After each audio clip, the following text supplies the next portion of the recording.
예, 두 번째 시간입니다. 이번 시간에는 주택 임대 수익 금액에 따른 종합소득세 신고 방법에 대해서 같이 공부해 보도록 하겠습니다. 주택 임대 수익 금액에 따른 종합소득세 신고 방법은 크게 두 가지로 이렇게 구분이 됩니다. 첫 번째는 이제 분리과세라는 방법하고 두 번째는 종합과세라는 방법입니다.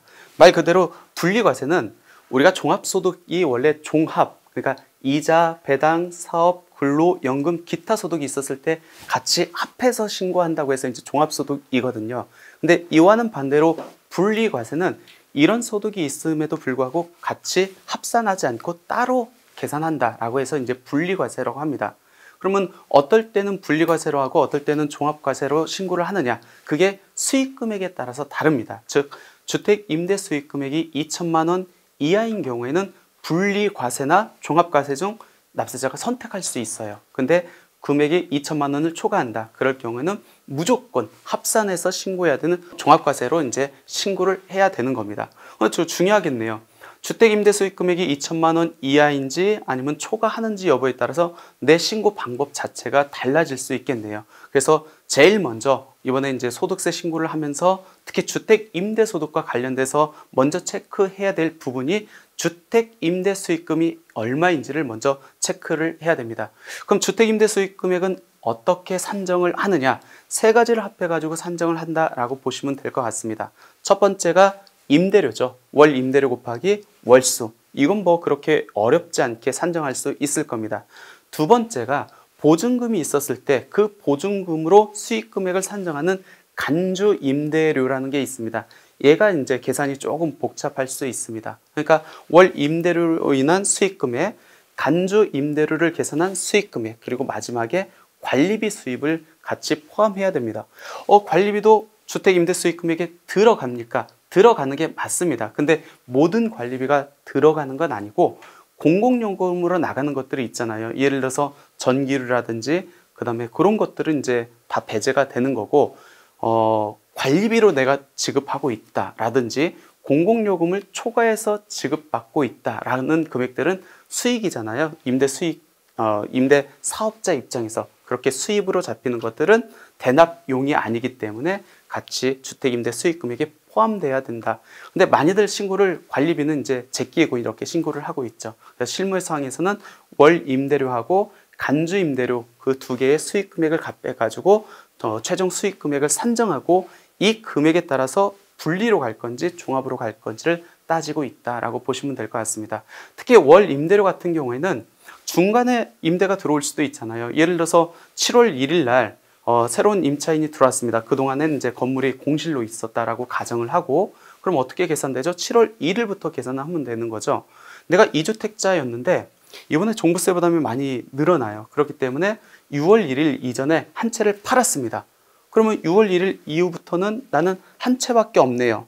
월세 같은 경우는 고가주택이 아닌 이상은 두 채 이상부터 과세 대상이 되기 때문에 한 채만 있으면은 과세 대상이 아니잖아요. 그러면 올해 이제 수익 금액을 산정할 때는 1월부터 5월까지의 월세 소득 금액을 갖고 수익 금액을 산정하면 된다라고 이렇게 생각하시면 될 것 같고 이 주택 임대 수익과 관련해서 많이 이제 혼동하고 있는 게 수입 금액과 소득 금액의 차이입니다.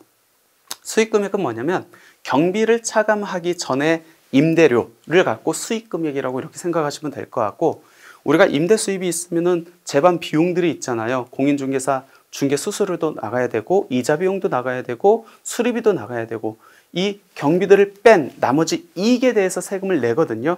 이 이익을 소득 금액이라고 합니다. 근데 우리가 분리과세로 신고를 할지 종합과세로 신고할지 여부는 수입 금액, 즉 경비를 빼기 전에 금액을 갖고 판정을 한다라고 이렇게 보시면 될 것 같아요.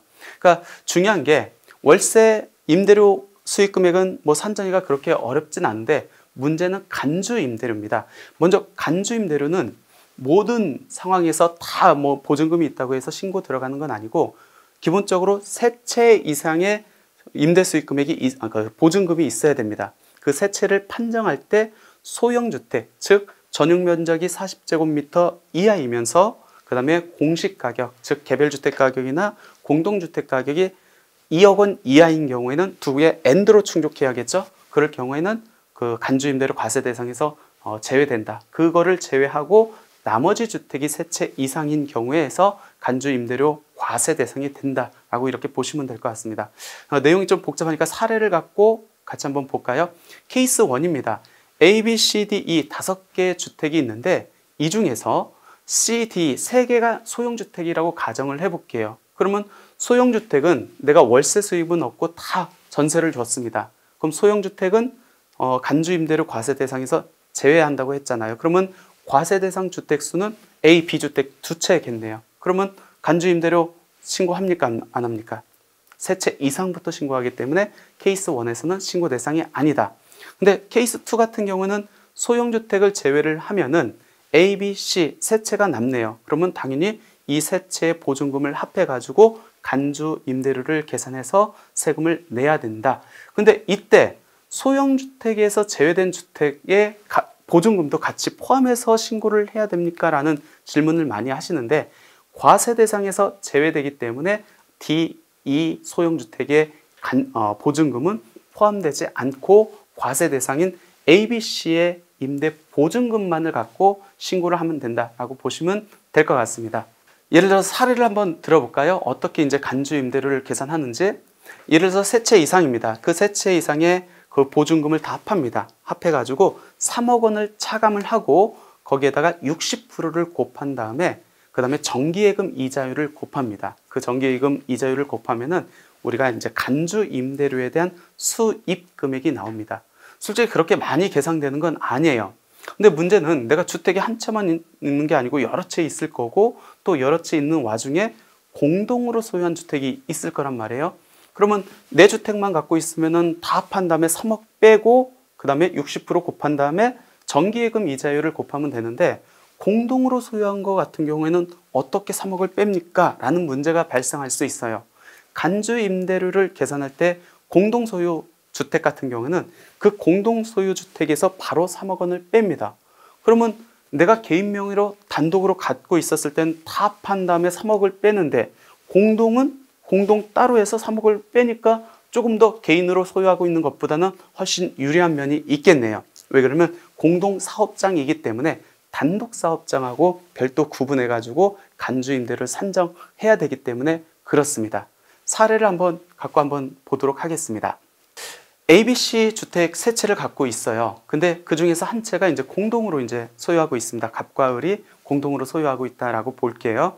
그럴 경우에 먼저 B, C 그 두 주택은 B 주택은 이제 갑 남편이 소유하고 있고 C 주택은 부인이 이렇게 소유하고 있고 갑은 남편과 부인이 공동으로 소유하고 있다고 가정을 해보겠습니다. 월세는 없고 다 전세를 줬습니다. 그럼 첫 번째, 전세 보증금에 대해서 이제 과세 대상에 해당하는지 여부부터 먼저 판정을 해야겠네요. 주택수를 판정해야 되죠. 배우자하고 나눈 주택수를 합해서 계산한다. 그럼 A, B, C 다 세 채이기 때문에 과세 대상에 해당되네요. 물론 소형주택은 아니라고 가정을 하겠습니다. 그러면 이제 각각의 간주 임대료를 계산해야 됩니다. 왜? 소득세는 개인별 과세이기 때문에 각각 수익 금액을 계산하는 게 맞거든요. 그럼 먼저 A주택은 공동 명의로 있습니다. 그러면 거기에서 발생한 간주 임대료를 계산할 때 공동사업자이기 때문에 거기에서 3억을 차감합니다. 즉 5억 원에서 3억 원을 차감하고 거기에 60%하고 정기예금 이자율을 곱합니다. 그럼 사례에서는 216만 원이 나왔습니다. 그거는 이제 공동사업장에서 발생한 간주 임대 수익 금액이고, 그러면 또 갑 입장에서 또 간주 임대 수익 금액 구해야 되죠. 4억 원에서 3억 원을 차감합니다. 그리고 60% 곱하고 정기예금 이자율을 곱하면은 54만 4천 원이 나옵니다. 을은 을 나름대로 또 별도니까 별도의 객체이기 때문에 3억 원을 차감해야겠죠. 그러면 보증금 3억에서 3억 차감하면 제로네요. 이렇게 계산한 다음에 갑의 간주 임대료는 A 공동에서 나온 그 간주 임대료 수익 금액의 50%를 그대로 가져오고 또 B주택에 대한 간주 임대 수익 금액 그대로 가져와 가지고 합한 금액이 이제 될 거고, 을은 아까 C주택은 간주 임대료 안 나왔잖아요. 3억 제로가 됐기 때문에 그럼 A주택에 있는 공동 지분에 대한 50%만 가져오면은 이게 간주 임대료 수익 금액이 됩니다. 보시면 알겠지만 월세 수입은 그냥 월 임대료 곱하기 월수를 곱하기 때문에 그래도 꽤 많은 금액이 나오는데, 우리가 전세를 주거나 보증금이 있다고 했었을 때 그거에 대한 간주 임대료 수익 금액은 저희가 생각하는 것보다는 그렇게 많이 나오진 않는다. 특히 공동 명의로 되어 있는 경우에는 그 공동 명의 각각에서 3억 원의 그 보증금을 차감한다라고 이렇게 보시면 될 것 같습니다. 그러면 세부담 측면에서는 혼자 모든 것을 다 가지고 있는 것보다는 A, B, 그 다음에 AC, AD 이렇게 이제 객체를 바꿔가지고 그 주택을 소유하고 있다고 하면은 간주 임대료를 계산하는 데 있어서는 조금 유리하다라고 이렇게 결론 지으면 되겠죠. 특히 이제 많이들 공동 명의로 갖고 있는 게 이제 남편하고 부인 명의로 많이 갖고 있습니다. 이때 이제 그 각각의 이제 주택 수익 금액을 어떻게 계산하는지 한번 살펴보도록 할게요. A주택은 남편 명의로 갖고 있고 이 A주택에서 1년 동안의 주택 임대 수익 금액이 1,000만 원이 발생했습니다. B주택은 부부 공동 명의로 갖고 있어요. 근데 이 수익 금액이 B주택에서 2,400만 원이 있다고 가정을 해보겠습니다.